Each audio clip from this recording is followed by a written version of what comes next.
First thing that one needs to think about is being consistent with eating. In other words, before we even talk about diet, is the timing. So you have to make sure that you fuel your body before you go out for your run, as well as doing something after. And that being said, is I really do recommend for my marathoners that you eat breakfast, lunch, dinner, without a doubt. You have to eat regularly. You can't just upload some calories. And then you might be splitting your breakfast and lunch if you run in the morning, or you might be splitting breakfast, like half breakfast before, half after a run, or half lunch before and half after the run, depending upon when you run. And then if somebody's going to be running very early in the morning, I like them to have a snack in the evening, so they're actually eating breakfast before bed to fuel their run. Right. The other component of that is if somebody eats regularly, they will hydrate better because food has fluid in it, plus the fluid we usually have with a meal. So it does a better job of guaranteeing that a body is energized for the runs that it's going to do. Right. So is there certain types of food that a runner should digest rather than other foods? Well, I mean, it's interesting. I think a lot of times people will say it's all about the carbohydrates, and it's not that they're not important. They are very, very important, but it's not carbohydrates to the exclusion of all else. I really think that a running plate would be a plate that would probably be 2/3 carbohydrates between whatever somebody does as the grains and whatever else it is that they do as their fruit and vegetable. And then 1/3 is protein, because that's an area that runners tend to forget about.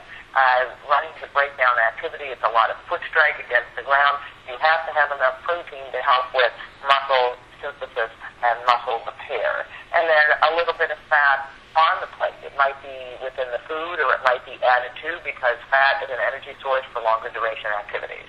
Yeah. So what actual types of foods, like when you say carbohydrates, like bread and bread, rice, pasta, cereal, like a hot or cold cereal. Sometimes people are using other grains like quinoa, barley, those types of things. Mm-hmm. But it really is so many people now think, oh, carbs are bad. Well, no, they're not. They're important. On the other hand, it's not a plate of pasta to the exclusion of all else. A meal is not just a bagel. What's on the bagel, or what's on the pasta, or with it, so that you bring those other components to be onto the plate. So, I'll do a bagel and maybe have some peanut butter on it. That would be some fat and protein, and maybe add a banana, and that would be more carbohydrate. Or if I'm going to do pasta, it might be a pasta with turkey meatballs, or it might be a very lean ground meat in the sauce, and then maybe have some vegetables in the sauce or on the side to make it a more complete meal. Right. So if this is your first time marathon, do you recommend a certain diet rather than someone who has been running marathons throughout their whole life? Yeah, I mean, a lot of people who've done marathons for a long time still don't eat well.